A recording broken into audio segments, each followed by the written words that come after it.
Chapter 10. A charming introduction to a hermit's life. 4 weeks, torture, tossing, and sickness. Oh, these bleak winds, and bitter northern skies, and impassable roads, and dilatory country surgeons. And oh, this dearth of the human physiognomy. And worse than all, the terrible intimation of Kenneth that I need not expect to be out of doors till spring. Mr. Heathcliff has just honoured me with a call. About 7 days ago, he sent me a brace of grouse, the last of the season. Scoundrel! He is not altogether guiltless in this illness of mine, and that I had a great mind to tell him. But alas, how could I offend a man who was charitable enough to sit at my bedside a good hour, and talk on some other subject than pills and draughts, blisters and leeches? This is quite an easy interval. I am too weak to read, yet I feel as if I could enjoy something interesting. Why not have up Mrs. Dean to finish her tale? I can recollect its chief incidents, as far as she had gone. Yes, I remember her hero had run off, and never been heard of for 3 years, and the heroine was married. I'll ring, she'll be delighted to find me capable of talking cheerfully. Mrs. Dean came. It wants 20 minutes, sir, to taking the medicine, she commenced. Away with it, I replied. I desire to have— The doctor says you must drop the powders. With all my heart. Don't interrupt me. Come and take your seat here. Keep your fingers from that bitter phalanx of vials. Draw your knitting out of your pocket. That will do. Now continue the history of Mr. Heathcliff, from where you left off, to the present day. Did he finish his education on the continent, and come back a gentleman? Or did he get a Caesar's place at college? Or escape to America, and earn honours by drawing blood from his foster country? Or make a fortune more promptly on the English highways? He may have done a little in all these vocations, Mr. Lockwood, but I couldn't give my word for any. I stated before that I didn't know how he gained his money. Neither am I aware of the means he took to raise his mind from the savage ignorance into which it was sunk. But, with your leave, I'll proceed in my own fashion, if you think it will amuse and not weary you. Are you feeling better this morning? Much. That's good news. I got Miss Catherine and myself to Thrushcross Grange, and to my agreeable disappointment, she behaved infinitely better than I dared to expect. She seemed almost over-fond of Mr. Linton, and even to his sister she showed plenty of affection. They were both very attentive to her comfort, certainly. It was not the thorn bending to the honeysuckles, but the honeysuckles embracing the thorn. There were no mutual concessions. One stood erect, and the others yielded. And who can be ill-natured and bad-tempered when they encounter neither opposition nor indifference? I observed that Mr. Edgar had a deep-rooted fear of ruffling her humour. He concealed it from her. But if ever he heard me answer sharply, or saw any other servant grow cloudy at some imperious order of hers, he would show his trouble by a frown of displeasure that never darkened on his own account. He many a time spoke sternly to me about my pertness, and averred that the stab of a knife could not inflict a worse pang than he suffered at seeing his lady vexed. Not to grieve a kind master, I learned to be less touchy, and for the space of half a year the gunpowder lay as harmless as sand, because no fire came near to explode it. Catherine had seasons of gloom and silence now and then. They were respected with sympathizing silence by her husband, who ascribed them to an alteration in her constitution, produced by her perilous illness, as she was never subject to depression of spirits before. The return of sunshine was welcomed by answering sunshine from him. I believe I may assert that they were really in possession of deep and growing happiness. It ended. Well, we must be for ourselves in the long run. The mild and generous are only more justly selfish than the domineering, and it ended when circumstances caused each to feel that the one's interest was not the chief consideration in the other's thoughts. On a mellow evening in September, I was coming from the garden with a heavy basket of apples which I had been gathering.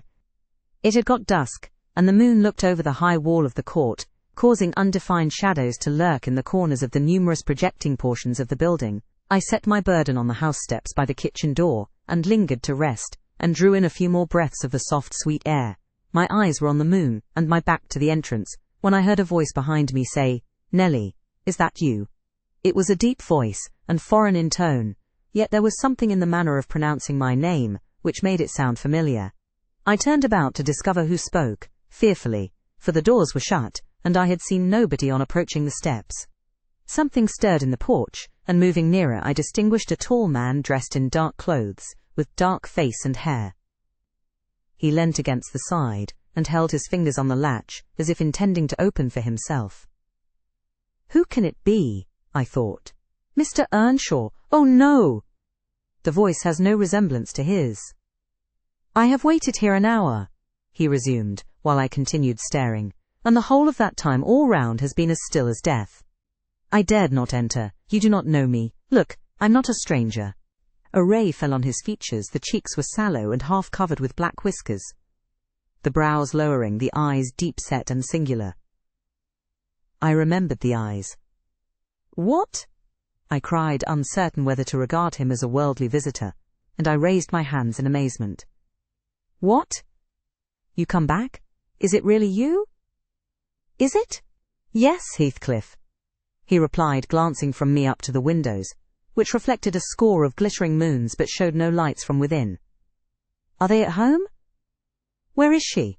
"Nellie, you are not glad. You needn't be so disturbed. Is she here? Speak. I want to have one word with her, your mistress. Go and say some person from Gimmerton desires to see her." "How will she take it?" I exclaimed. "What will she do? The surprise bewilders me. It will put her out of her head. And you are Heathcliff, but altered. Nay, there's no comprehending it. Have you been for a soldier?" "Go and carry my message," he interrupted impatiently. "I'm in hell till you do." He lifted the latch, and I entered, but when I got to the parlour where Mr. and Mrs. Linton were, I could not persuade myself to proceed. At length I resolved on making an excuse to ask if they would have the candles lighted, and I opened the door. They sat together in a window whose lattice lay back against the wall and displayed beyond the garden trees and the wild green park, the valley of Gimmerton, with a long line of mist winding nearly to its top, for very soon after you pass the chapel, as you may have noticed, the Sork that runs from the marshes joins a beck which follows the bend of the glen. Wuthering heights rose above this silvery vapour, but our old house was invisible. It rather dips down on the other side. Both the room and its occupants, and the scene they gazed on, looked wondrously peaceful.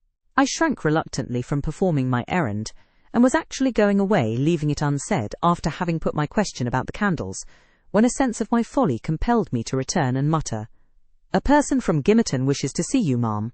"What does he want?" asked Mrs. Linton. "I did not question him," I answered. "Well, close the curtains, Nellie," she said, "and bring up tea. I'll be back again directly." She quitted the apartment. Mr. Edgar inquired, carelessly, who it was. "Someone mistress does not expect," I replied. "That Heathcliff, you recollect him, sir, who used to live at Mr. Earnshaw's." "What, the gypsy, the ploughboy?" he cried. "Why did you not say so to Catherine?" "Hush, you must not call him by those names, master," I said. "She'd be sadly grieved to hear you. She was nearly heartbroken when he ran off. I guess his return will make a jubilee to her."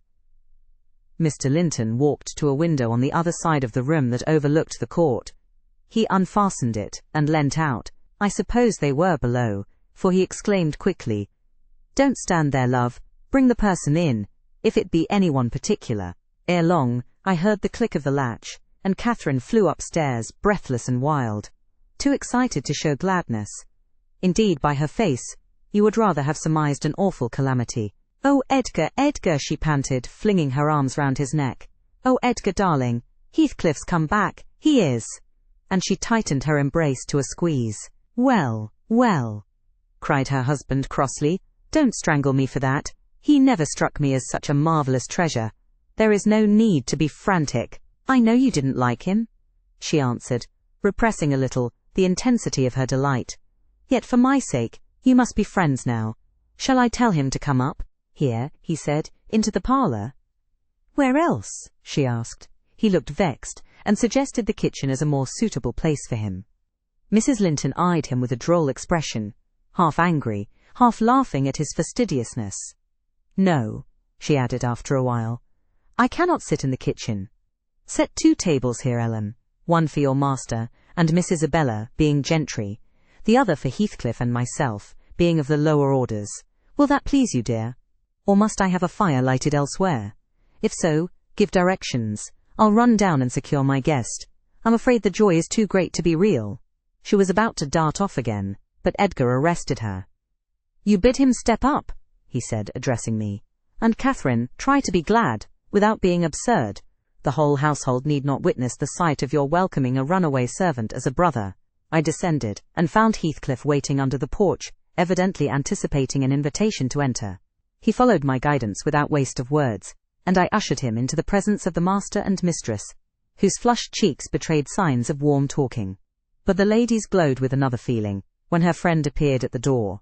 She sprang forward, took both his hands, and led him to Linton, and then she seized Linton's reluctant fingers and crushed them into his. Now fully revealed by the fire and candlelight, I was amazed, more than ever, to behold the transformation of Heathcliff. He had grown a tall, athletic, well-formed man, beside whom my master seemed quite slender and youth-like. His upright carriage suggested the idea of his having been in the army. His countenance was much older in expression and decision of feature than Mr. Linton's. It looked intelligent, and retained no marks of former degradation. A half-civilized ferocity lurked yet in the depressed brows and eyes full of black fire. But it was subdued, and his manner was even dignified, quite divested of roughness, though too stern for grace. My master's surprise equalled or exceeded mine. He remained for a minute at a loss how to address the ploughboy, as he had called him. Heathcliff dropped his slight hand, and stood looking at him coolly till he chose to speak. "Sit down, sir," he said at length. "Mrs. Linton, recalling old times, would have me give you a cordial reception, and of course I am gratified when anything occurs to please her." "And I also," answered Heathcliff, "especially if it be anything in which I have a part. I shall stay an hour or two willingly." He took a seat opposite Catherine, who kept her gaze fixed on him, as if she feared he would vanish were she to remove it. He did not raise his to her often. A quick glance now and then sufficed, but it flashed back, each time more confidently, the undisguised delight he drank from hers. They were too much absorbed in their mutual joy to suffer embarrassment. Not so Mr. Edgar. He grew pale with pure annoyance, a feeling that reached its climax when his lady rose, and stepping across the rug, seized Heathcliff's hands again, and laughed like one beside herself. "I shall think it a dream tomorrow," she cried. "I shall not be able to believe that I have seen, and touched, and spoken to you once more. And yet, cruel Heathcliff, you don't deserve this welcome, to be absent and silent for 3 years, and never to think of me." "A little more than you have thought of me," he murmured. "I heard of your marriage, Cathy, not long since, and while waiting in the yard below, I meditated this plan. Just to have one glimpse of your face, a stare of surprise, perhaps, and pretended pleasure. Afterwards settle my score with Hindley, and then prevent the law by doing execution on myself. Your welcome has put these ideas out of my mind, but beware of meeting me with another aspect next time. Nay, you'll not drive me off again. You were really sorry for me, were you? Well, there was cause. I've fought through a bitter life since I last heard your voice, and you must forgive me, for I struggled only for you." "Catherine, unless we are to have cold tea, please to come to the table," interrupted Linton, striving to preserve his ordinary tone, and a due measure of politeness. "Mr. Heathcliff will have a long walk, wherever he may lodge tonight, and I'm thirsty." She took her post before the urn, and Miss Isabella came, summoned by the bell. Then, having handed their chairs forward, I left the room. The meal hardly endured 10 minutes. Catherine's cup was never filled. She could neither eat nor drink. Edgar had made a slop in his saucer, and scarcely swallowed a mouthful. Their guest did not protract his stay that evening above an hour longer. I asked, as he departed, if he went to Gimmerton. "No, to Wuthering Heights," he answered. "Mr. Earnshaw invited me when I called this morning." Mr. Earnshaw invited him, and he called on Mr. Earnshaw. I pondered this sentence painfully, after he was gone. Is he turning out a bit of a hypocrite, and coming into the country to work mischief under a cloak? I mused. I had a presentiment in the bottom of my heart that he had better have remained away. About the middle of the night, I was wakened from my first nap by Mrs. Linton gliding into my chamber, taking a seat on my bedside, and pulling me by the hair to rouse me. "I cannot rest, Ellen," she said by way of apology, "and I want some living creature to keep me company in my happiness. Edgar is sulky because I'm glad of a thing that does not interest him. He refuses to open his mouth, except to utter pettish, silly speeches, and he affirmed I was cruel and selfish for wishing to talk when he was so sick and sleepy. He always contrives to be sick at the least cross." I gave a few sentences of commendation to Heathcliff, and he, either for a headache or a pang of envy, began to cry, so I got up and left him. "What use is it praising Heathcliff to him?" I answered. As lads they had an aversion to each other, and Heathcliff would hate just as much to hear him praised. It's human nature. Let Mr. Linton alone about him, unless you would like an open quarrel between them. But does it not show great weakness? Pursued she. I'm not envious. I never feel hurt at the brightness of Isabella's yellow hair and the whiteness of her skin, at her dainty elegance, and the fondness all the family exhibit for her. Even you, Nelly, if we have a dispute sometimes, you back Isabella at once, and I yield like a foolish mother. I call her a darling, and flatter her into a good temper. It pleases her brother to see us cordial, and that pleases me, but they are very much alike. They are spoiled children, and fancy the world was made for their accommodation, and though I humour both, I think a smart chastisement might improve them all the same. You're mistaken, Mrs. Linton, said I. They humour you. I know what there would be to do if they did not. You can well afford to indulge their passing whims as long as their business is to anticipate all your desires. You may, however, fall out at last over something of equal consequence to both sides. And then those you term weak are very capable of being as obstinate as you.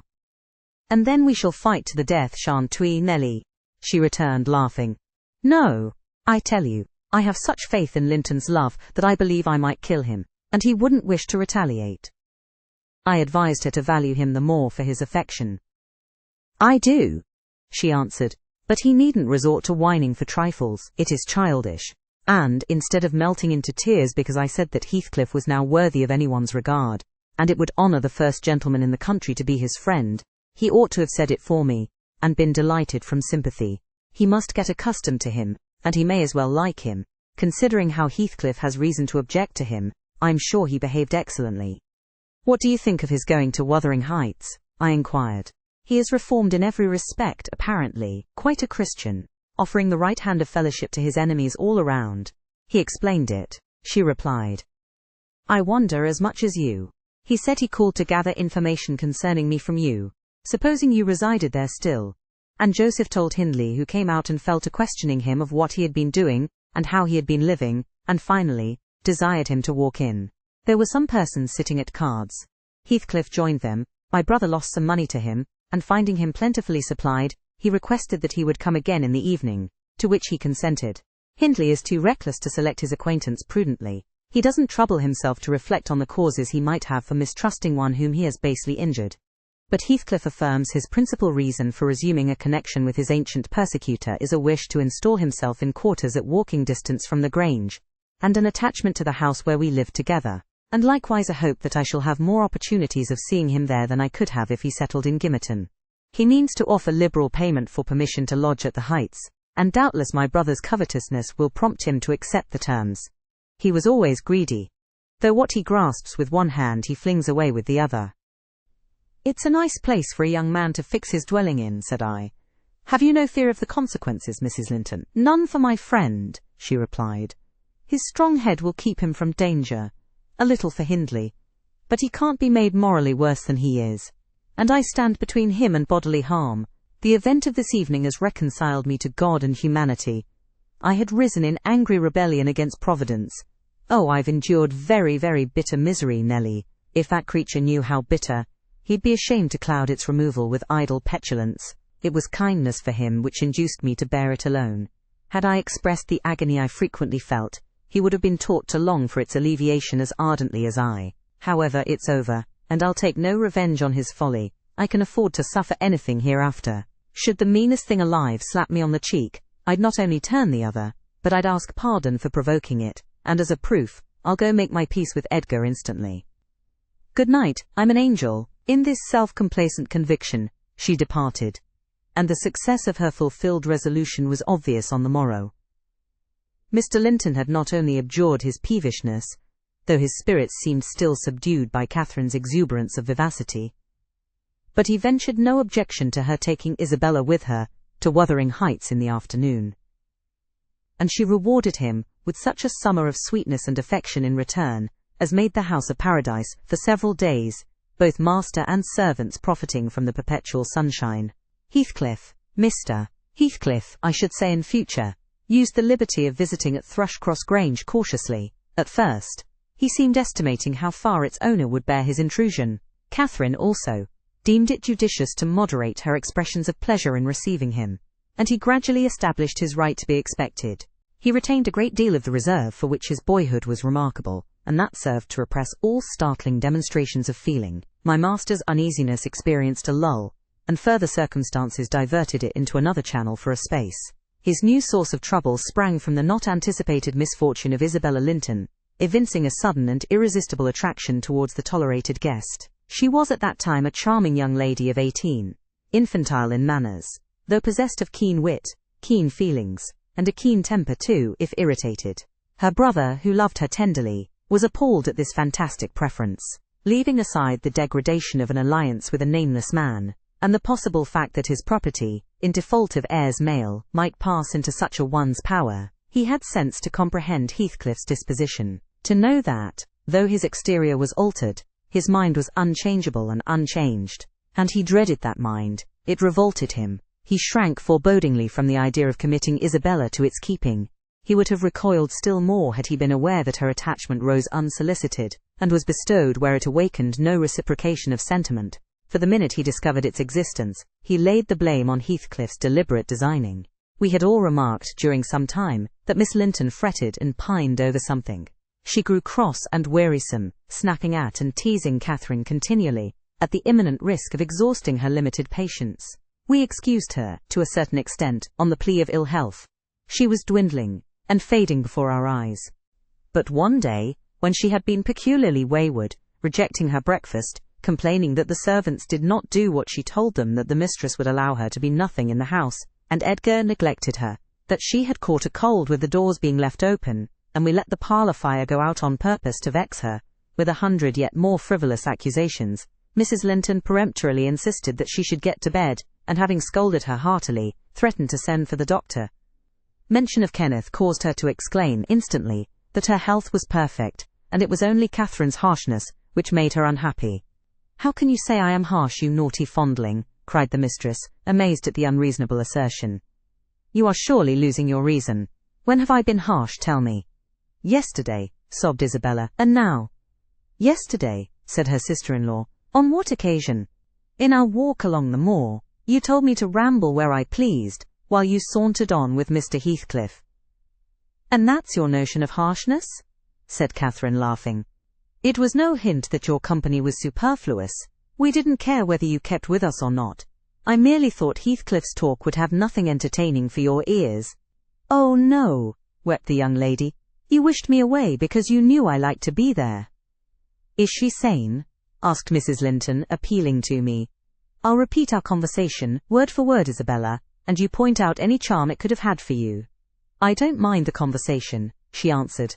"I wanted to be with—" "Well," said Catherine, perceiving her hesitate to complete the sentence.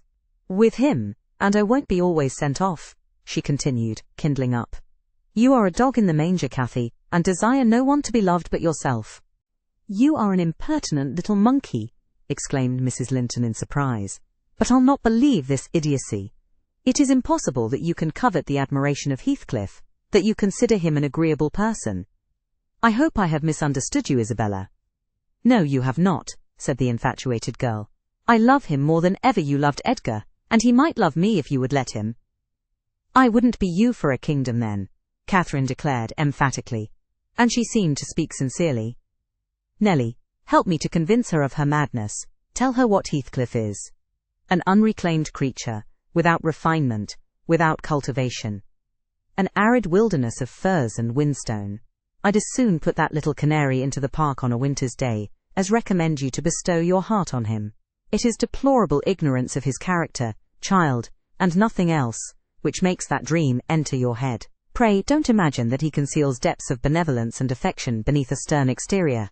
He's not a rough diamond, a pearl-containing oyster of a rustic. He's a fierce, pitiless, wolfish man.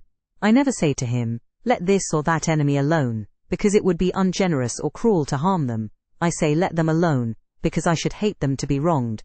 And he'd crush you like a sparrow's egg, Isabella, if he found you a troublesome charge. I know he couldn't love a Linton, and yet he'd be quite capable of marrying your fortune and expectations. Avarice is growing with him a besetting sin. There's my picture, and I'm his friend. So much so, that had he thought seriously to catch you, I should perhaps have held my tongue, and let you fall into his trap." Miss Linton regarded her sister-in-law with indignation, For shame! For shame! She repeated, angrily. You are worse than 20 foes, you poisonous friend. Ah, you won't believe me then, said Catherine. You think I speak from wicked selfishness.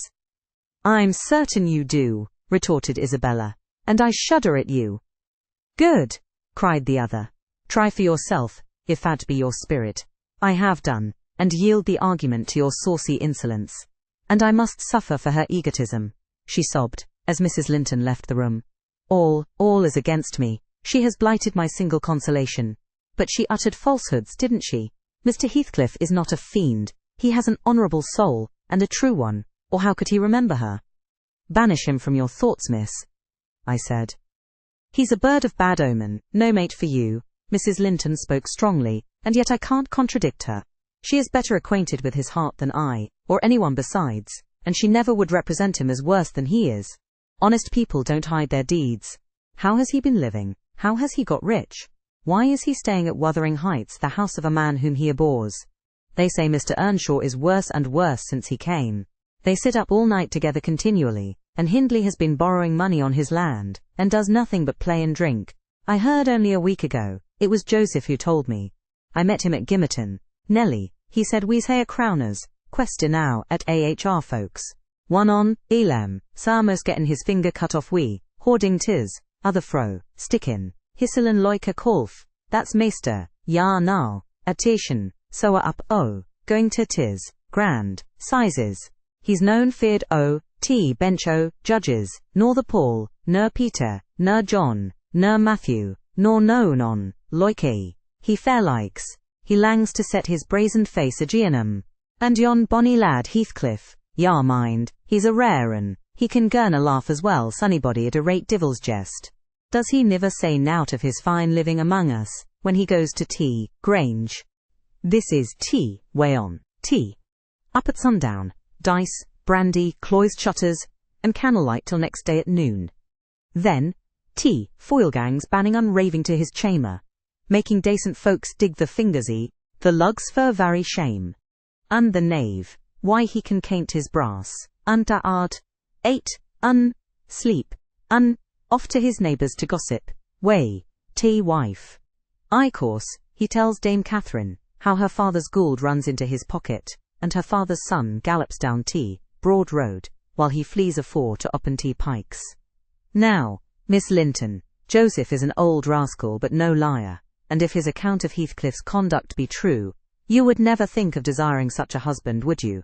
You are leagued with the rest, Ellen, she replied. I'll not listen to your slanders. What malevolence you must have to wish to convince me that there is no happiness in the world. Whether she would have got over this fancy if left to herself, or persevered in nursing it perpetually, I cannot say. She had little time to reflect. The day after there was a justice meeting at the next town. My master was obliged to attend, and Mr. Heathcliff, aware of his absence, called rather earlier than usual. Catherine and Isabella were sitting in the library, on hostile terms, but silent, the latter alarmed at her recent indiscretion, and the disclosure she had made of her secret feelings, in a transient fit of passion, the former, on mature consideration, really offended with her companion, and, if she laughed again at her pertness, inclined to make it no laughing matter to her. She did laugh, as she saw Heathcliff pass the window. I was sweeping the hearth, and I noticed a mischievous smile on her lips. Isabella, absorbed in her meditations or a book, remained till the door opened, and it was too late to attempt an escape, which she would gladly have done had it been practicable. "Come in, that's right," exclaimed the mistress, gaily, pulling a chair to the fire. "Here are two people sadly in need of a third, to thaw the ice between them, and you are the very one we should both of us choose. Heathcliff, I'm proud to show you at last somebody that dotes on you more than myself. I expect you to feel flattered. Nay, it's not Nelly, don't look at her. My poor little sister-in-law is breaking her heart by mere contemplation of your physical and moral beauty. It lies in your own power to be Edgar's brother. No, Isabella, you shan't to run off," she continued, arresting, with feigned playfulness, the confounded girl, who had risen indignantly. "We were quarrelling like cats about you, Heathcliff, and I was fairly beaten in protestations of devotion and admiration, and moreover I was informed that if I would but have the manners to stand aside, my rival, as she will have herself to be, would shoot a shaft into your soul that would fix you for ever, and send my image into eternal oblivion." "Catherine," said Isabella, calling up her dignity, and disdaining to struggle from the tight grasp that held her, "I'd thank you to adhere to the truth and not slander me, even in joke. Mr. Heathcliff, be kind enough to bid this friend of yours release me. She forgets that you and I are not intimate acquaintances, and what amuses her is painful to me beyond expression." As the guest answered nothing, but took his seat, and looked thoroughly indifferent what sentiments she cherished concerning him, she turned and whispered an earnest appeal for liberty to her tormentor. "By no means," cried Mrs. Linton in answer. "I won't be named a dog in the manger again. You shall stay. Now then, Heathcliff, why don't you evince satisfaction at my pleasant news? Isabella swears that the love Edgar has for me is nothing to that she entertains for you. I'm sure she made some speech of the kind, did she not, Ellen? And she has fasted ever since the day before yesterday's walk, from sorrow and rage that I dispatched her out of your society, under the idea of its being unacceptable." "I think you belie her," said Heathcliff, twisting his chair to face them. "She wishes to be out of my society now at any rate." And he stared hard at the object of discourse, as one might do at a strange, repulsive animal, a centipede from the Indies, for instance, which curiosity leads one to examine in spite of the aversion it raises. The poor thing couldn't bear that she grew white and red in rapid succession, and while tears beaded her lashes, bent the strength of her small fingers to loosen the firm clutch of Catherine. And perceiving that as fast as she raised one finger off her arm another closed down, and she could not remove the whole together, she began to make use of her nails, and their sharpness presently ornamented the detainers with crescents of red.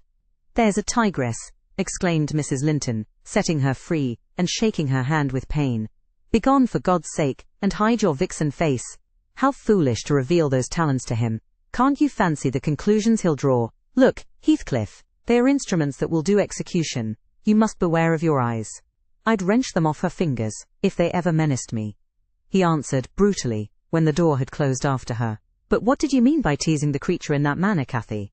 You were not speaking the truth, were you?" "I assure you I was," she returned.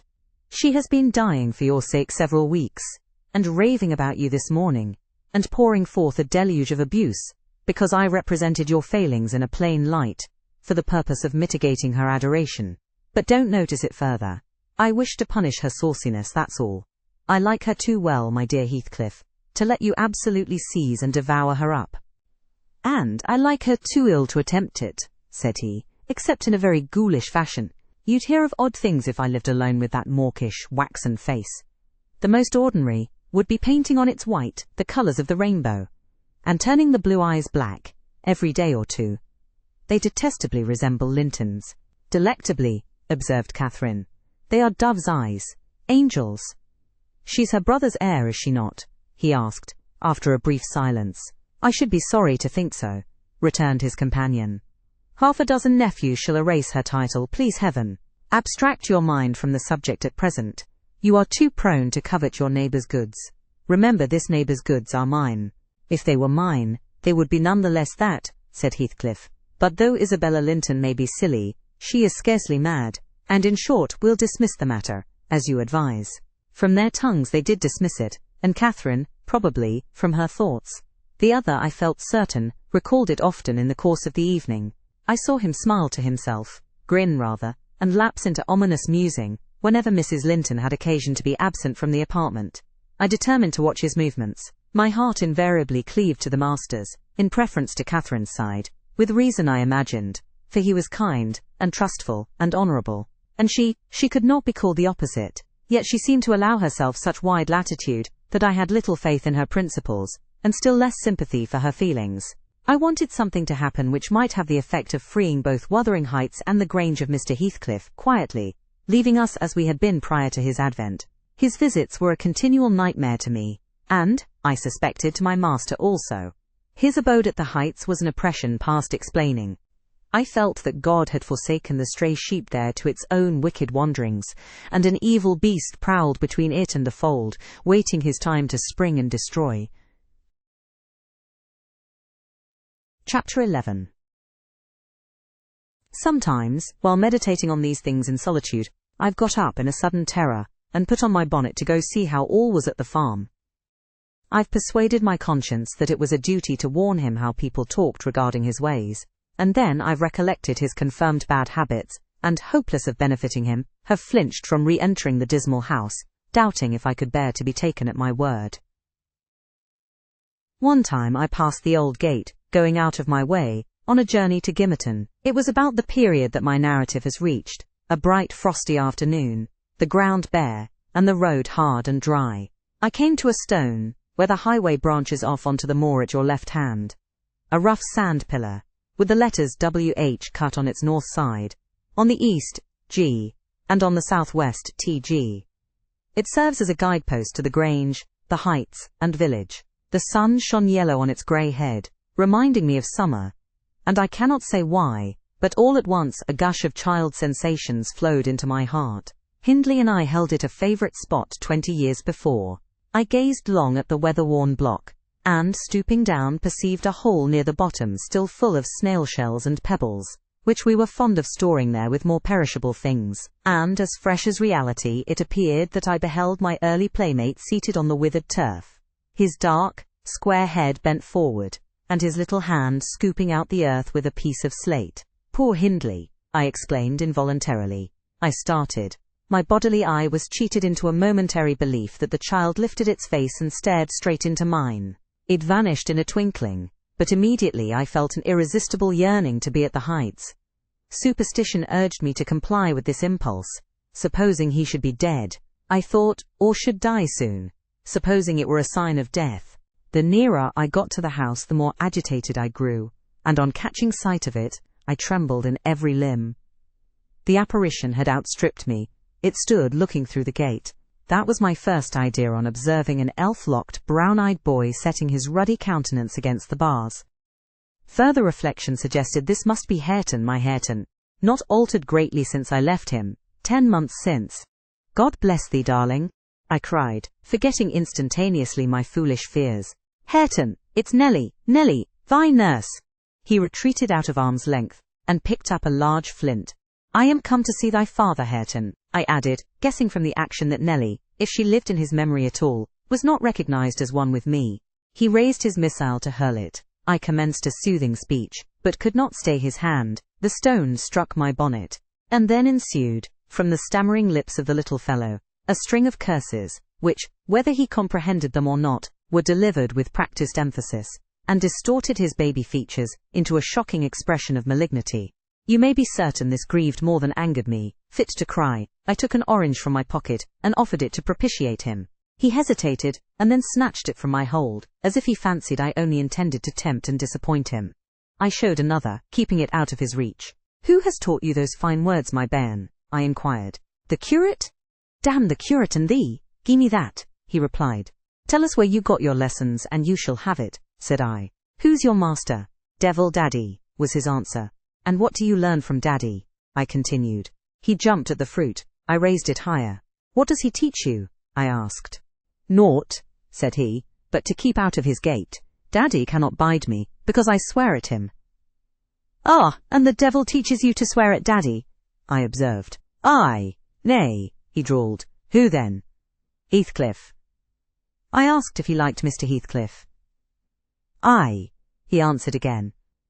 Desiring to have his reasons for liking him, I could only gather the sentences.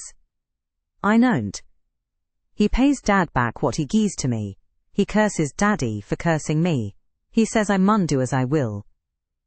"And the curate does not teach you to read and write then?" I pursued. "No, I was told the curate should have his teeth dashed down his throat if he stepped over the threshold. Heathcliff had promised that." I put the orange in his hand, and bade him tell his father that a woman called Nellie Dean was waiting to speak with him, by the garden gate. He went up the walk and entered the house, but instead of Hindley, Heathcliff appeared on the doorstones, and I turned directly and ran down the road as hard as ever I could race, making no halt till I gained the guidepost, and feeling as scared as if I had raised a goblin. This is not much connected with Miss Isabella's affair, except that it urged me to resolve further on mounting vigilant guard, and doing my utmost to check the spread of such bad influence at the Grange, even though I should wake a domestic storm, by thwarting Mrs. Linton's pleasure. The next time Heathcliff came, my young lady chanced to be feeding some pigeons in the court. She had never spoken a word to her sister-in-law for 3 days, but she had likewise dropped her fretful complaining, and we found it a great comfort.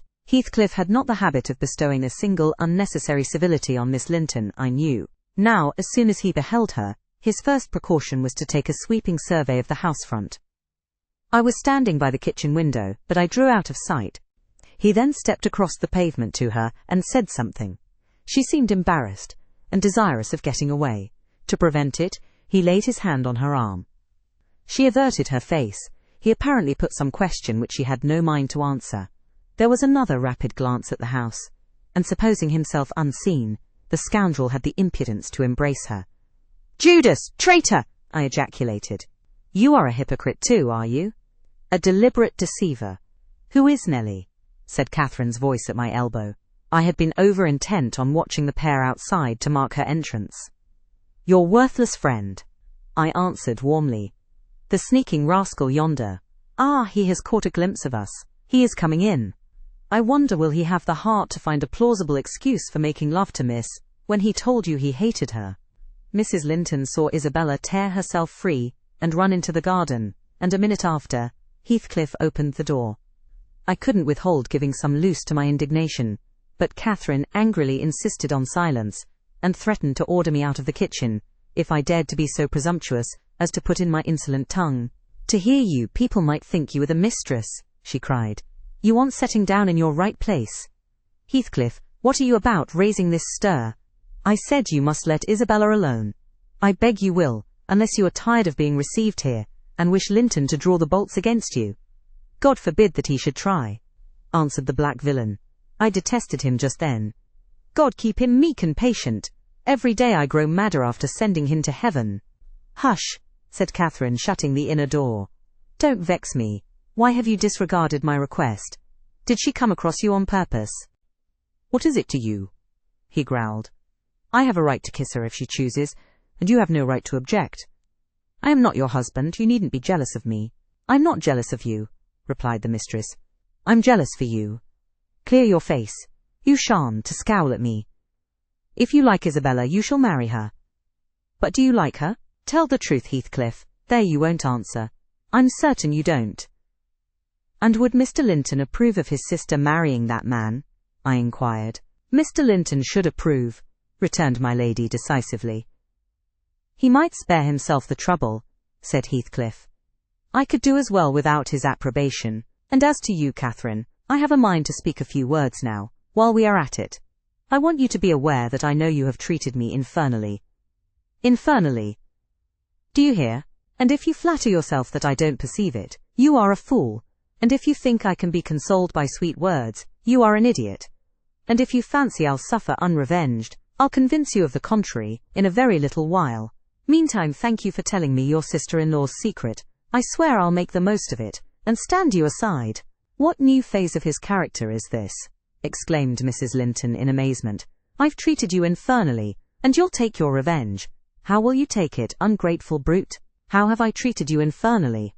"I seek no revenge on you," replied Heathcliff less vehemently. "That's not the plan. The tyrant grinds down his slaves, and they don't turn against him. They crush those beneath them. You are welcome to torture me to death for your amusement. Only allow me to amuse myself a little in the same style, and refrain from insult as much as you are able. Having levelled my palace, don't erect a hovel, and complacently admire your own charity in giving me that for a home. If I imagined you really wished me to marry Isabel, I'd cut my throat." "Oh, the evil is that I am not jealous, is it?" cried Catherine. "Well, I won't repeat my offer of a wife. It is as bad as offering Satan a lost soul. Your bliss lies, like his, in inflicting misery. You prove it. Edgar is restored from the ill temper he gave way to at your coming. I begin to be secure and tranquil, and you, restless to know us at peace, appear resolved on exciting a quarrel. Quarrel with Edgar, if you please, Heathcliff, and deceive his sister. You'll hit on exactly the most efficient method of revenging yourself on me." The conversation ceased. Mrs. Linton sat down by the fire, flushed and gloomy. The spirit which served her was growing intractable. She could neither lay nor control it. He stood on the hearth with folded arms, brooding on his evil thoughts, and in this position I left them, to seek the master, who was wondering what kept Catherine below so long. "Ellen," said he when I entered, "have you seen your mistress?" "Yes, she's in the kitchen, sir," I answered. "She's sadly put out by Mr. Heathcliff's behaviour, And, indeed, I do think it's time to arrange his visits on another footing. There's harm in being too soft, and now it's come to this. And I related the scene in the court, and, as near as I dared, the whole subsequent dispute. I fancied it could not be very prejudicial to Mrs. Linton, unless she made it so afterwards, by assuming the defensive for her guest. Edgar Linton had difficulty in hearing me to the close. His first words revealed that he did not clear his wife of blame. "This is insufferable," he exclaimed. "It is disgraceful that she should own him for a friend and force his company on me. Call me 2 men out of the hall, Ellen. Catherine shall linger no longer to argue with the low ruffian. I have humoured her enough." He descended, and bidding the servants wait in the passage went, followed by me, to the kitchen. Its occupants had recommenced their angry discussion. Mrs. Linton at least was scolding with renewed vigour. Heathcliff had moved to the window, and hung his head, somewhat cowed by her violent rating apparently. He saw the master first, and made a hasty motion that she should be silent, which she obeyed abruptly, on discovering the reason of his intimation. "How is this?" said Linton, addressing her. "What notion of propriety must you have to remain here, after the language which has been held to you by that blackguard? I suppose, because it is his ordinary talk, you think nothing of it. You are habituated to his baseness, and perhaps imagine I can get used to it too." "Have you been listening at the door, Edgar?" asked the mistress, in a tone particularly calculated to provoke her husband, implying both carelessness and contempt of his irritation. Heathcliff, who had raised his eyes at the former speech, gave a sneering laugh at the latter, on purpose, it seemed, to draw Mr. Linton's attention to him. He succeeded, but Edgar did not mean to entertain him with any high flights of passion. "I've been so far forbearing with you, sir," he said quietly. "Not that I was ignorant of your miserable degraded character, but I felt you were only partly responsible for that, and Catherine wishing to keep up your acquaintance, I acquiesced, foolishly. Your presence is a moral poison that would contaminate the most virtuous. For that cause, and to prevent worse consequences, I shall deny you hereafter admission into this house, and give notice now that I require your instant departure. 3 minutes' delay will render it involuntary and ignominious." Heathcliff measured the height and breadth of the speaker with an eye full of derision. "Cathy, this lamb of yours threatens like a bull," he said. "It is in danger of splitting its skull against my knuckles. By God, Mr. Linton, I'm mortally sorry that you are not worth knocking down." My master glanced towards the passage and signed me to fetch the men. He had no intention of hazarding a personal encounter. I obeyed the hint, but Mrs. Linton, suspecting something, followed, and when I attempted to call them, she pulled me back, slammed the door to, and locked it. "Fair means," she said, in answer to her husband's look of angry surprise. "If you have not courage to attack him, make an apology, or allow yourself to be beaten. It will correct you of feigning more valour than you possess. No, I'll swallow the key before you shall get it. I'm delightfully rewarded for my kindness to each.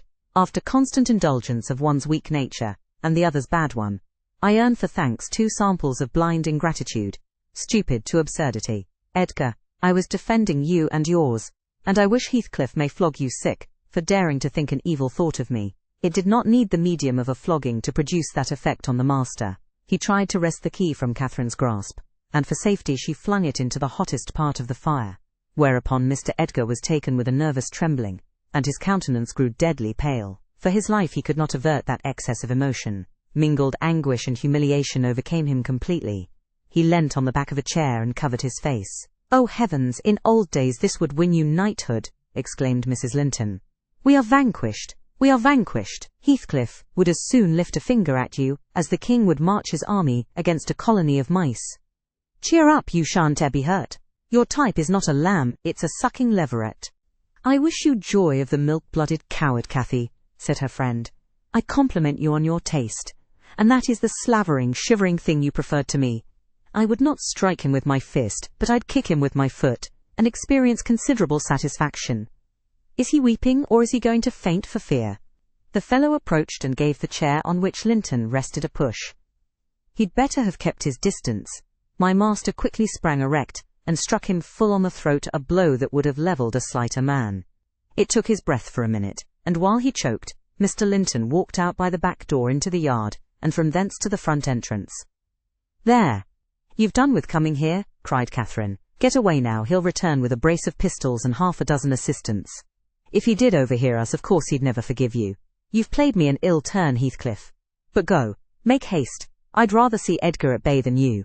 Do you suppose I'm going with that blow burning in my gullet? He thundered. By hell, no. I'll crush his ribs in like a rotten hazelnut before I cross the threshold. If I don't floor him now, I shall murder him sometime. So, as you value his existence, let me get at him. He is not coming, I interposed, framing a bit of a lie. There's the coachman, and the 2 gardeners. You'll surely not wait to be thrust into the road by them? Each has a bludgeon, and Master will very likely be watching from the parlour windows to see that they fulfil his orders. The gardeners and coachman were there, but Linton was with them. They had already entered the court. Heathcliff, on the second thoughts, resolved to avoid a struggle against 3 underlings. He seized the poker, smashed the lock from the inner door, and made his escape as they tramped in. Mrs. Linton, who was very much excited, bade me accompany her upstairs. She did not know my share in contributing to the disturbance, and I was anxious to keep her in ignorance. I'm nearly distracted, Nellie, she exclaimed, throwing herself on the sofa. 1,000 Smiths, hammers are beating in my head. Tell Isabella to shun me. This uproar is owing to her, and should she or anyone else aggravate my anger at present, I shall get wild. And Nellie, say to Edgar if you see him again tonight, that I'm in danger of being seriously ill. I wish it may prove true. He has startled and distressed me shockingly. I want to frighten him. Besides, he might come and begin a string of abuse or complainings. I'm certain I should recriminate, and God knows where we should end. Will you do so, my good Nellie? You are aware that I am no way blamable in this matter. What possessed him to turn listener? Heathcliff's talk was outrageous after you left us, but I could soon have diverted him from Isabella, and the rest meant nothing. Now all is dashed wrong, by the fool's craving to hear evil of self, that haunts some people like a demon. Had Edgar never gathered our conversation, he would never have been the worse for it. Really, when he opened on me in that unreasonable tone of displeasure, after I had scolded Heathcliff till I was hoarse for him, I did not care hardly what they did to each other, especially as I felt that, however the scene closed, we should all be driven asunder, for nobody knows how long. Well, if I cannot keep Heathcliff for my friend, if Edgar will be mean and jealous, I'll try to break their hearts by breaking my own. That will be a prompt way of finishing all, when I am pushed to extremity. But it's a deed to be reserved for a forlorn hope. I'd not take Linton by surprise with it. To this point he has been discreet in dreading to provoke me. You must represent the peril of quitting that policy, and remind him of my passionate temper, verging when kindled on frenzy. I wish you could dismiss that apathy out of that countenance, and look rather more anxious about me. The stolidity with which I received these instructions was, no doubt, rather exasperating, for they were delivered in perfect sincerity, but I believed a person who could plan the turning of her fits of passion to account, beforehand, might, by exerting her will, manage to control herself tolerably, even while under their influence, and I did not wish to frighten her husband, as she said, and multiply his annoyances for the purpose of serving her selfishness. Therefore I said nothing when I met the master coming towards the parlour, but I took the liberty of turning back to listen whether they would resume their quarrel together. He began to speak first. "Remain where you are, Catherine," he said, without any anger in his voice, but with much sorrowful despondency. "I shall not stay. I am neither come to wrangle nor be reconciled, but I wish just to learn whether, after this evening's events, you intend to continue your intimacy with—" "Oh, for mercy's sake," interrupted the mistress, stamping her foot. "For mercy's sake, let us hear no more of it now. Your cold blood cannot be worked into a fever, your veins are full of ice water, but mine are boiling, and the sight of such chillness makes them dance. To get rid of me, answer my question," persevered Mr. Linton. "You must answer it, and that violence does not alarm me. I have found that you can be as stoical as anyone. When you please. Will you give up Heathcliff hereafter, or will you give up me? It is impossible for you to be my friend and his at the same time, and I absolutely require to know which you choose." "I require to be let alone," exclaimed Catherine furiously. "I demand it. Don't you see I can scarcely stand? Edgar, you leave me." She rang the bell till it broke with a twang. I entered leisurely. It was enough to try the temper of a saint, such senseless, wicked rages. There she lay, dashing her head against the arm of the sofa, and grinding her teeth, so that you might fancy she would crash them to splinters. Mr. Linton stood looking at her in sudden compunction and fear.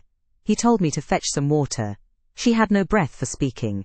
I brought a glass full, and as she would not drink, I sprinkled it on her face. In a few seconds she stretched herself out stiff, and turned up her eyes, while her cheeks, at once blanched and livid, assumed the aspect of death. Linton looked terrified. "There is nothing in the world the matter," I whispered. I did not want him to yield, though I could not help being afraid in my heart. "She has blood on her lips," he said, shuddering. "Never mind," I answered tartly, and I told him how she had resolved, previous to his coming, on exhibiting a fit of frenzy. I incautiously gave the account aloud, and she heard me, for she started up, her hair flying over her shoulders, her eyes flashing, the muscles of her neck and arms standing out preternaturally. I made up my mind for broken bones at least, but she only glared about her for an instant, and then rushed from the room. The master directed me to follow. I did, to her chamber door. She hindered me from going further by securing it against me, as she never offered to descend to breakfast next morning. I went to ask whether she would have some carried up. "No," she replied peremptorily. The same question was repeated at dinner and tea, and again on the morrow after, and received the same answer. Mr. Linton, on his part, spent his time in the library, and did not inquire concerning his wife's occupations. Isabella and he had had an hour's interview, during which he tried to elicit from her some sentiment of proper horror for Heathcliff's advances, but he could make nothing of her evasive replies, and was obliged to close the examination unsatisfactorily, adding, however, a solemn warning that if she was so insane as to encourage that worthless suitor, it would dissolve all bonds of relationship between herself and him.